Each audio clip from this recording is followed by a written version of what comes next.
ఏంటి పెసర పునుగులు పులుసు కూడా చేస్తారా? అవునండి. గోదావరి జిల్లాల్లో పెసర పునుగులు పులుసు తెలియని వాళ్ళే ఉండరు. నేనైతే కొన్ని పెసర పునుకులు తీసుకున్నాను. ఇవైతే బయట తీసుకొచ్చినవే. వీలైతే ఇవి ఎలా తయారు చేయాలో కూడా నేను వీడియో అప్‌లోడ్ చేస్తాను. దీన్నైతే ఒక్కొక్క పెసర పునుగుని నేను హాఫ్ లాగా కట్ చేసుకున్నాను. అంటే 1ని 2 చేశాను.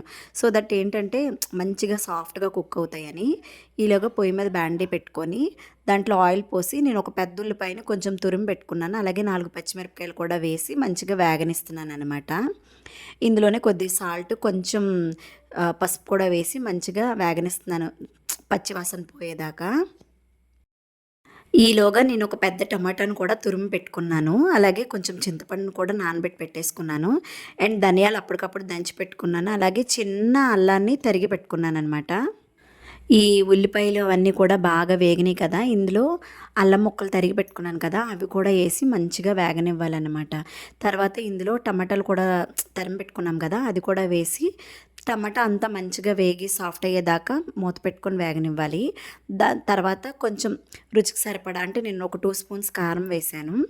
తర్వాతేమో కొంచెం సాల్ట్ ఏసాను. ఎందుకంటే ఆల్రెడీ నేను ముందుగానే సాల్ట్ ఏసాను కదా! అండ్ దట్ టూ ఏంటంటే ఆ పునుగుల్లో కూడా కొంచెం సాల్ట్ ఉంటదనమాట. సో దట్ సాల్ట్ మీరు వేసేటప్పుడు చూసి వేసుకోండి.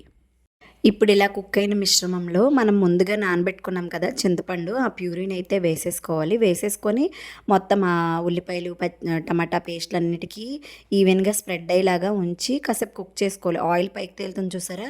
ఇలా కుక్ అయిన తర్వాత మనకి ఎంతైతే పులుసు కావాలనుకుంటున్నామో అంత వాటర్ అయితే పోసుకోవాలి. నా సలహా ఏంటంటే దీనికి పునుగుల పులుసుకి ఏంటంటే ఎక్కువగా వాటర్ ఉండాలి. సో దట్ ఏంటంటే పునుగులంతా పీల్చేసుకుంటాయి కాబట్టి మనకి గ్రేవీలాగా కూడా ఏముండదు. అందుకనే చెప్తున్నాను. 1కి 3 వాటర్ వేసుకోవడం మంచిది. అండ్ ఈ పులుసైతే మరిగిపోతుంది చూసారా? ఇలా మరుగుతున్నప్పుడు మనం ఈ స్టేజ్‌లో ఉన్నప్పుడే మనకేమైనా సాల్ట్ అది సరిపోయిందా లేదా చూసుకొని యాడ్ చేసుకోవడం మంచిది. అండ్ నేనైతే దంచి పెట్టుకున్న ధనియాల పౌడర్‌నైతే యాడ్ చేసుకున్నాను. జీలకర్ర పౌడర్ కూడా యాడ్ చేసుకోవచ్చు. నా దగ్గర లేదు. సో నేను స్కిప్ చేసేసాను. ధనియాల పొడి వేసినాక ఎంత మంచి స్మెల్ వస్తుందో. అండ్ ఈ పునుగులున్నాయి కదా! అయన్నీ కూడా ఆ పులుసులో వేసుకొని మంచిగా కలుపుకోవాలనమాట. మంచిగా డిప్ అయ్యేలాగా ఇలా నేను చూపిస్తున్నాను కదా! గరిటెతో మంచిగా కలుపుకోండి. అలా అని కలిపేయొద్దు, ఇరిగిపోతాయి. ఈ పునుగుల పులుసు రెడీ అయిపోయింది ఆల్మోస్ట్.